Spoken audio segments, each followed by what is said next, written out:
یہ ہمدردی کا مہینہ ہے۔ ہمدردی تب ہو سکتی ہے جب درد پہچانا جائے۔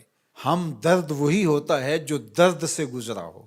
تو جس شخص نے کبھی تکلیف دیکھی نہیں، بھوک دیکھی نہیں، پیاس دیکھی نہیں، تو اس کو پیاس اور بھوک کی کلفت کا اور اس کی اذیت کا، اس کی تلخی کا اور اس سے پیدا ہونے والی بے چینی کا، اضطراب کا کیسے اندازہ ہو سکتا ہے؟ تو ہمارا رب آسودہ حال لوگوں کو بھی اور تمام لوگوں کو بھی اس مشق سے عملاً گزار کے بتاتا ہے کہ بھوک کیا ہوتی ہے، بھوک میں بلکتے بچوں کی حالت کیا ہوتی ہے، پیاس سے تڑپتے ہوئے جاں بلب لوگوں کی صورت کیا ہوتی ہے۔ کل جب فلسطین میں تڑپتے ہوئے جاں بلب بچے بھوک اور پیاس سے العطش اور الجوع پکارتے ہوئے اپنی جان دیں تو تمہیں احساس ہو کہ بھوک کی تلخی کس قدر جان لیوا ہوتی ہے۔ آج روزے کی اس حالت کے اندر، غزہ کے اندر ان تڑپتے ہوئے بچوں کا درد سمجھنے کی کوشش کریں۔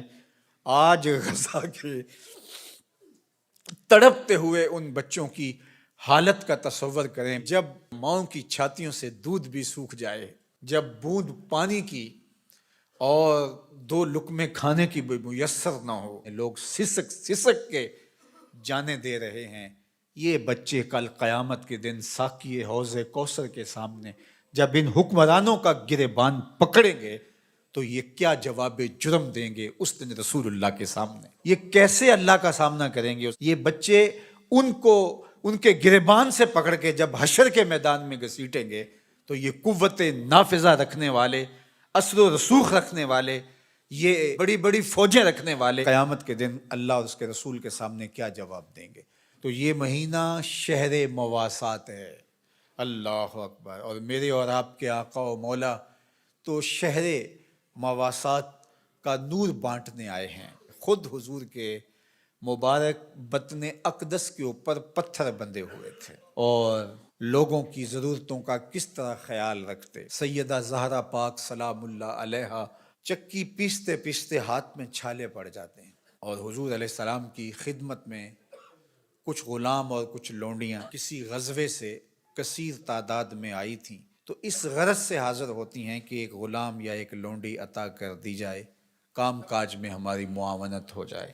شہزادی کھڑی ہے حضور کے در پہ اور داماد کھڑے ہیں اور ہاتھوں میں پڑے ہوئے چھالے حضور اپنی آنکھوں سے دیکھ رہے ہیں، لیکن آقا کریم فرماتے ہیں واللہ لا آتیکما، اللہ کی قسم میں تمہیں نہیں دوں گا، اللہ کی قسم میں تمہیں نہیں دوں گا، اللہ کی قسم میں تمہیں نہیں دوں گا۔ فرمایا میں تو ان غلاموں اور لونڈیوں کو بیچوں گا اور اس سے جو رقم ملے گی، جو پیسے ملیں گے، بدر اور احد کے شہیدوں کے یتیموں کی کفالت کروں گا، مدینے کے مفلوق الحال لوگوں کی، بیواؤں کی، اراملہ کی، مساکین کی، یتامہ کی کفالت کروں گا۔ اب مجھے یہ بتاؤ کہ مدینہ المنورہ میں بدر اور احد کے شہیدوں کے یتیم بچوں کا، مفلوق حال لوگوں کا، اراملہ، مساکین، یتامہ اور مدینہ کے غربا کا حضور کو اتنا خیال ہے کہ اپنی بیٹی کے ہاتھ پہ چھالے ہیں اور حضور اپنی آنکھوں سے ملاحظہ بھی فرما رہے ہیں، لیکن کہا کہ میری شہزادی تکلیفیں سہ لے گی لیکن ان کی ضرورت مقدم ہے۔ آج غزہ کے یتیموں کے لیے گنبد خضرا میں حضور کا دل کس طرح تڑپ رہا ہوگا؟ تو سیدہ زہرا سلام اللہ علیہا کا تصور آتے ہی امت کے لیے جو ان کا درد ہے، اللہ اکبر، وہ ساتھ ہی یاد آتا ہے۔ وہ شہزادی کونین جن کا تصور آتے ہی تقدس اترنے لگتا ہے۔ آج مخدرات اسلام سیدہ زہرا سلام اللہ علیہا کی بتائی ہوئی تعریف کے مطابق اپنے پردے کی حفاظت کریں، اور یہ امت غالب تبھی ہوگی جب یہ پردے میں سمٹ جائے گی، چاہے سجدے ہیں، چاہے رکوع ہیں، قیام ہیں، اونچے اونچے مینار ہیں مسجدوں کے، بڑے عالی شان گنبد ہیں، بڑی بڑی درس گاہیں ہیں، لیکن حیا کا جوہر لٹ گیا تو سمجھ لو کہ امت اپنا وجود کھو بیٹھی ہے۔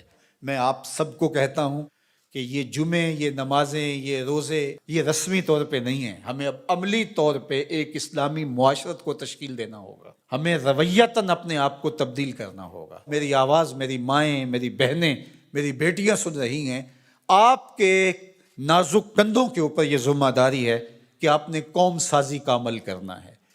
آپ کی آغوش میں پلنے والی نسل ہی ایک صالح اور پاکیزہ نسل ہوگی۔ تو نہ دانی کہ سوزے کراتے تو دیگر گوں کر تقدیر عمر را۔ اقبال نے کہا میری بہن تو نہیں جانتی کہ جب تو قرآن سوز و گداز کے ساتھ پڑھتی ہے تو تیرے بھائی عمر کی تقدیر بدلتی ہے۔ اور پھر کہا بطول باش و پنہا شو ازی اثر کہ در آغوش شبیر بگیری۔ اور اگر تو ماں بن کے قرآن پڑھتی ہے تو بیٹا نیزے کی نوک پہ قرآن سناتا ہے۔ آج امت مسلمہ کی بیٹیوں کو سیدہ پاک سلام اللہ علیہا کے اسوہ کو اپنے اندر اتارنا ہوگا۔ اسلام کوئی مشکل دین نہیں ہے، سادہ سادہ عام فہم دین ہے۔ ہماری فطرت کے مطابق ہمارے رب نے یہ دین ڈیزائن کیا ہے، اس دین کے مطابق اپنی زندگی گزاریں۔ میری مائیں بہنیں پردے میں سمٹ جائیں، اپنی اولاد کو قرآن کی لوریاں دیں۔ کوئی دن نہ ہو، کوئی رات نہ ہو کہ ہمارے گھر قرآن نہ کھلے۔ قرآن کی تلاوت سے ہمارے گھروں کا ماحول معطر رہے، ہماری آنکھوں میں پاکیزگی آ جائے، عفت اور پاک دامنی ہمارا شعار ہو۔ وہ غلیظ نگاہیں، وہ گندی اور مکروہ نگاہیں جو غیر محارم کو دیکھتی ہیں، قیامت کے دن آتش دوزخ میں جلائی جائیں گی، ان کے اندر آگ جہنم کی بھر دی جائے گی۔ وہ تقدس مآب آنکھیں جو حیا کا جوہر رکھتی ہیں، انہیں عبادات کی لذت نصیب ہوتی ہے۔ تو اس لیے ہمیں شرم و حیا کا جوہر پیدا کرنا ہے۔ خاتون سمٹ جائے پردے میں، مت مغرب کی نقالی کرے، اور یہ جو نئے نئے فتنے نمودار ہو رہے ہیں اور نئے نئے رنگ اور آہنگ پیدا ہو رہے ہیں، نئی نئی دلیلیں تراشی جا رہی ہیں، اور طرح طرح کے مفکرین آ کر کے پردے کو بوجھ قرار دے رہے ہیں، ان کی بات چھوڑیں اور قرآن کی طرف آئیں۔ قرآن کہتا ہے یدنین فی جلابیبہن کہ وہ اپنی اوڑھنیاں اوڑھ کے رکھیں۔ قرآن کہتا ہے کہ ولا تخضعن بالقول کہ جب غیر مرد سے بامر مجبوری بات کرنی پڑ بھی جائے تو تمہاری آواز میں، لہجے میں نرمی نہیں ہونی چاہیے کہ دل کا کوئی روگئی اس نرمی سے تمہاری طرف مائل نہ ہو جائے، تمہارے لہجے میں کرختگی ہونی چاہیے۔ وہ اسلام، وہ دین آج ہم نے اپنی روحوں میں جذب کرنا ہے۔